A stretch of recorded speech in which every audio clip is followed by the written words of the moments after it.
everyone. I'm Rachel here with Ari, and we're your hosts for the Merry Writer podcast. This week, we're on episode 178, and we're asking, what are the characteristics of a middle grade novel?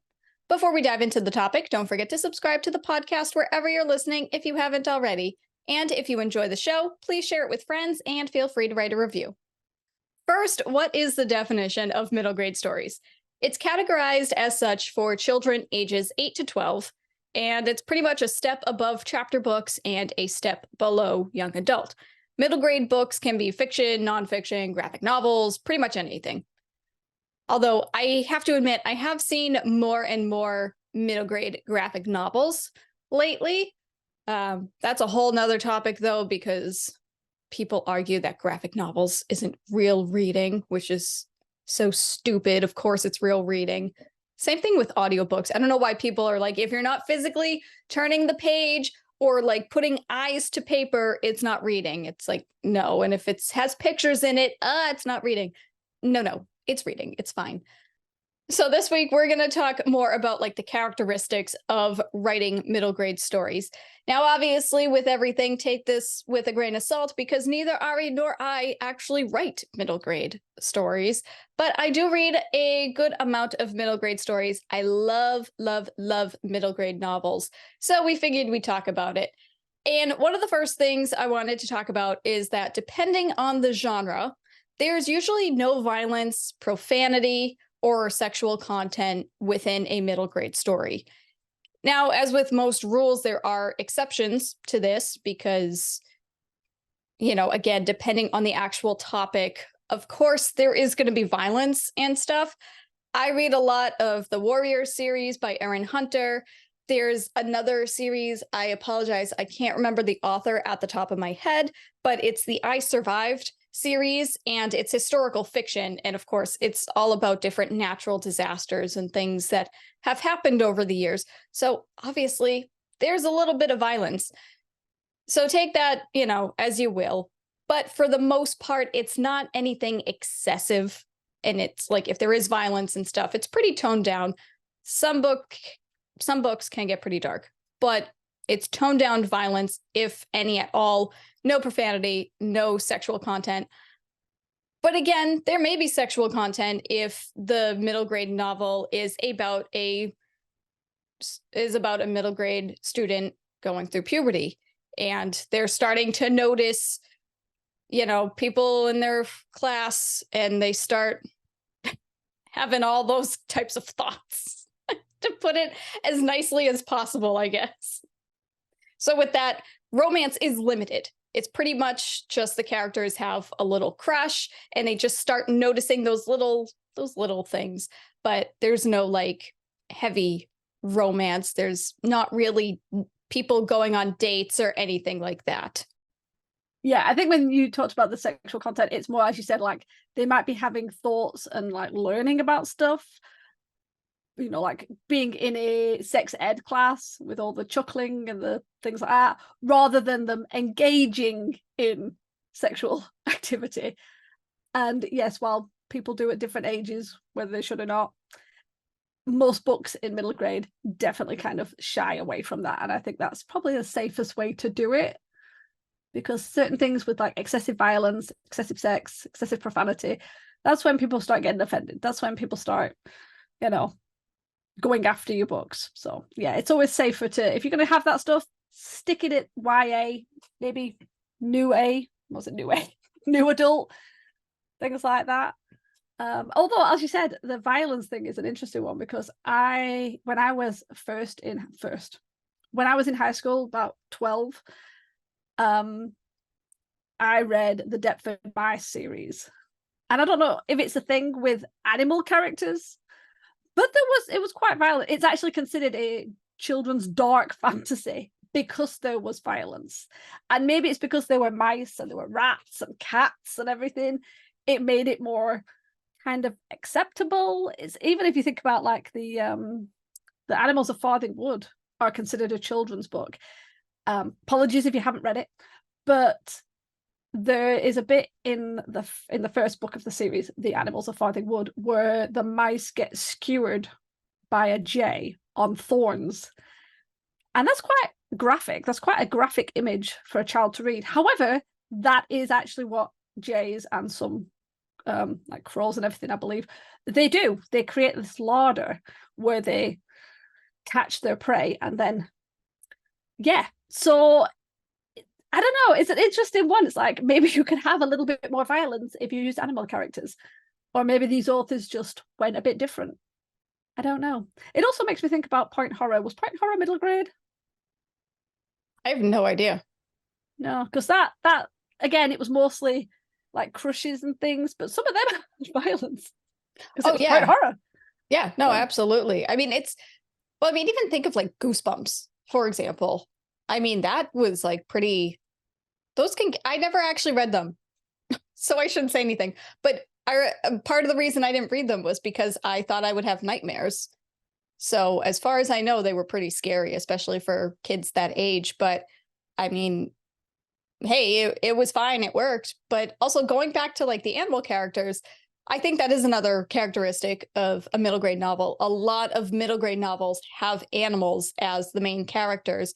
And again, I'll talk about the Warrior series because that's my life.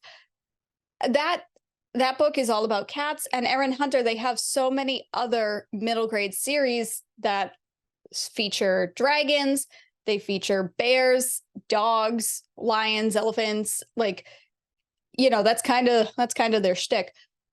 But these books, they're pretty violent. There's war going on in every book. So cats are dying, they're fighting, they're drowning. I mean, it gets pretty graphic. So again, take everything with a grain of salt, I guess, if you want to go outside your comfort zone and just go against the grain. By all means, throw violence in your middle grade novel if it calls for it, but again, don't be too graphic. But with that said, I probably should have started the episode with this, but some common themes for middle grade books are typically more focused on what real life preteens are going through at that time in their life. And it's usually like just school, bullies, friendship, family issues, or whatever, puberty, all of that fun stuff. So if your protagonists are human and not, in fact, cats or mice, these are the types of themes that will be present. And there's a couple of graphic novels that I've read by Raina, something that begins with a T. I apologize because I actually don't know how to pronounce her last name, but her first name is Raina, and she wrote graphic novels such as Smile, Ghosts, Drama, and those have like LGBTQ themes. It has like Smile is basically about a middle grade student who gets braces, and she's very self-conscious about it. Ghosts is about Day of the Dead. Drama, I forget what Drama was about. They're good though, but that's kind of the point. Those graphic novels, they're all about friendship and just a middle schooler just trying to get through life and get through school. Because at that age, that's the most important thing. You just got to take it day by day. You want to have fun with your friends, but there's the occasional stupid bully. Schoolwork sucks. I mean, it's just like day-to-day life type of thing. Yeah, it's the relatability, isn't it? So it's what, as you said, it's what preteens and young teens go through, which is, as you said, dealing with changing schools, dealing with parents getting divorced, dealing with friendships breaking up, dealing with, the new crush, or not having those feelings at all. There's all sorts of things coming up. And I think the whole point of any book, unless you want to make it with animals, which just throw the rule book out the window then, is to make it relatable to kids, and obviously make it relatable to most likely today's kids. Because I think a lot of things can date unless you're going for like fantasy or animal literature. A lot of things can be dated by things like technology or how people deal with things. I'm using the word things a lot. My apologies. I am a little bit scatterbrained today.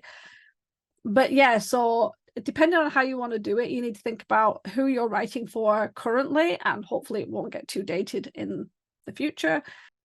I mean, there's been a number of times when I've read the odd middle grade book, and you sort of read it and you think, this writer feels like they're writing about themselves when they were that age, which is fine, except for the fact that they've put it in a modern setting, and you're thinking, I don't think a lot of this connects with how the kids today are.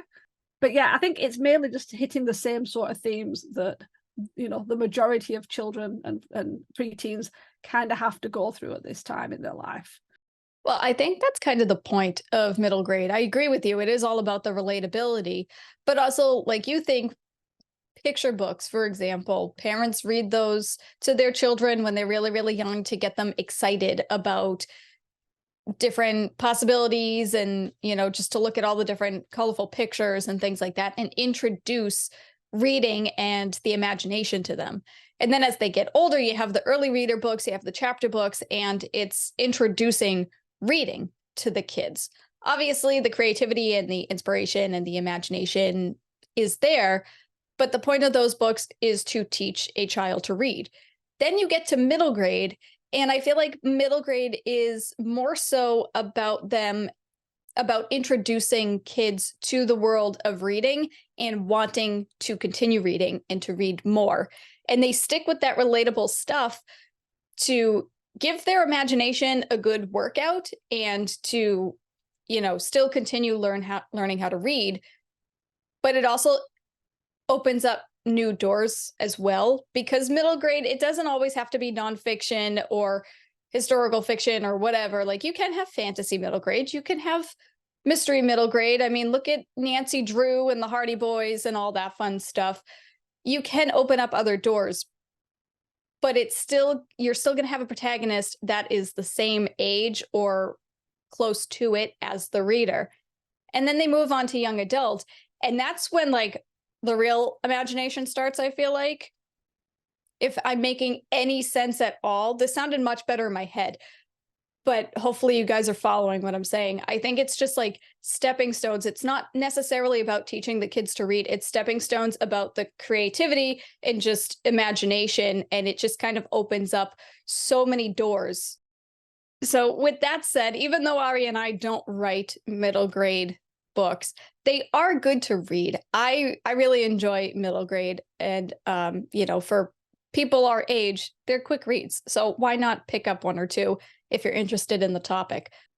But anyway, middle grade books are great just all around for kids, for adults, even though, yeah, they are younger for us, but, you know, whatever. They're still fun to read. So that's some characteristics of middle grade books, if that's something that tickles your fancy and that's something you want to try writing about.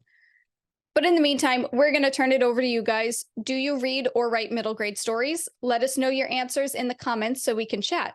And also let us know some other characteristics, because I'm sure we missed a bunch. But remember, we release a new episode every Wednesday. Next week, we're discussing the 7-point plot system.